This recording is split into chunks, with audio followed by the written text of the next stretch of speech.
visualizaram, que contemplaram a fuga pelo mar vermelho. Quem é esse homem chamado Jesus de Nazaré, que vem nos dizer que nós não conhecemos o poder de Deus? Quando Jesus Cristo dizia: vocês erram, não conhecendo a Escritura e muito menos o poder de Deus, Jesus não estava falando de um milagre estereótipo. Jesus não estava falando de um milagre que se via com os olhos. Jesus estava falando de uma manifestação pessoal, de um poder íntimo, de um poder que só pode receber a quem o Pai lhe permitir. A Bíblia diz que esse poder referia-se à pessoa bendita do Espírito Santo de Deus. Por isso, preste atenção, nós lemos em Atos capítulo 1, versículo de número 8, Jesus dizendo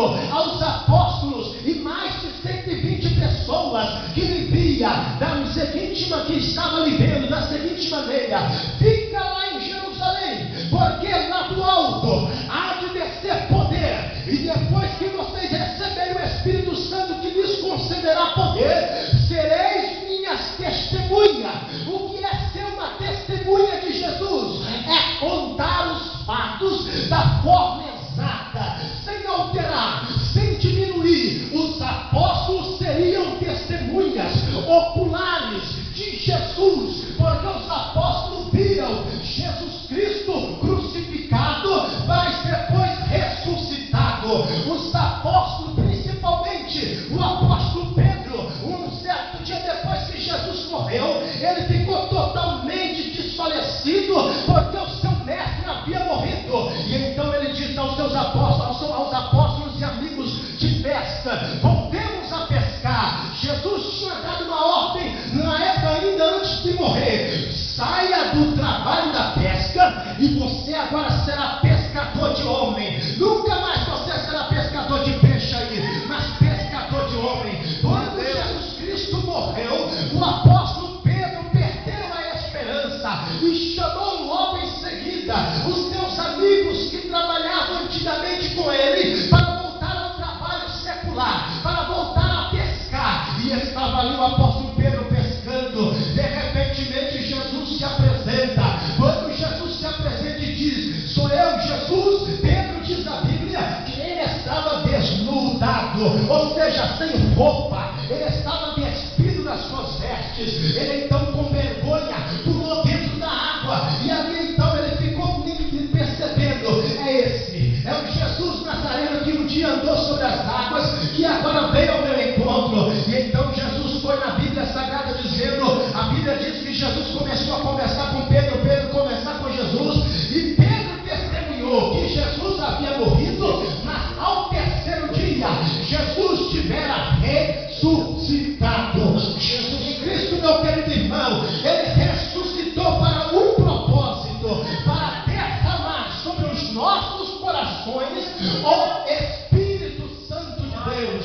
Haja vista e perceba bem na Bíblia que muitas pessoas na antiga aliança tiveram recebendo o Espírito Santo de Deus, porém não como na nova aliança. Na antiga aliança, na lei de Moisés, ou no Antigo Testamento, como queira, a Bíblia fala que o Espírito Santo já vinha sobre a vida dos homens, porém havia um detalhe: ele vinha de uma forma inativa. O que é forma inativa, pastor? Seria de uma forma enquanto quando a pessoa precisasse, a pessoa comunicava com Deus e o Espírito Santo ali manifestava, mas depois saía de sobre daquela situação e voltava para o seio do Pai.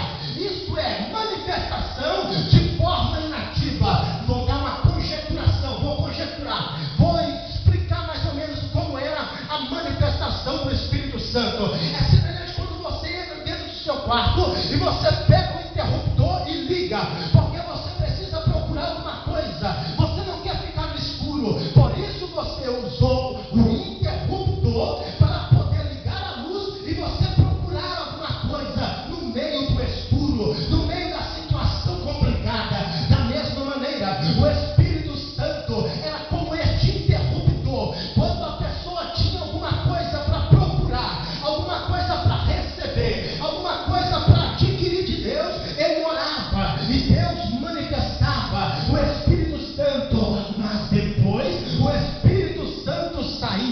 Se você olhar na Bíblia Sagrada, no livro, segundo a Bíblia diz, no livro de Juízes, capítulo 14, versículo de número 6, dê uma olhada na Bíblia.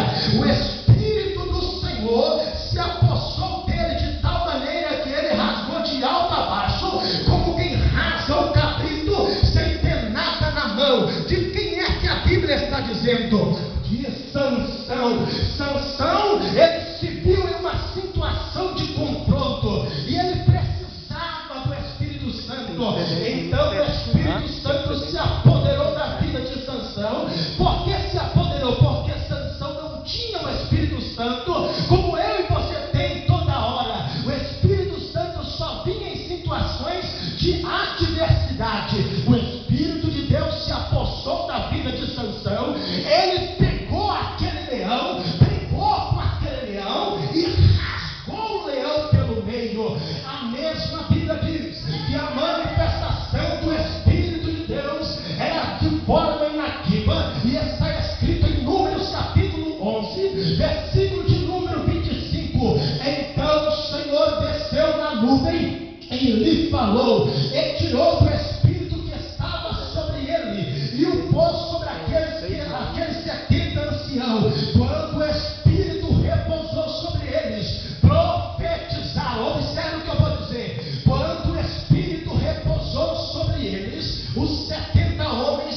que viviam naquela época do lado de Moisés, quando o Espírito de Deus saiu de Moisés e repousou sobre 70 homens que tinham autoridade e domínio sobre Israel, eles profetizaram, porém nunca mais voltaram a fazê-lo. Ou seja, o Espírito Santo de Deus, ele vinha em uma situação muito necessária, mas não era toda hora que a pessoa profetizava, não era toda hora em que a pessoa quisesse que ele poderia liberar uma palavra.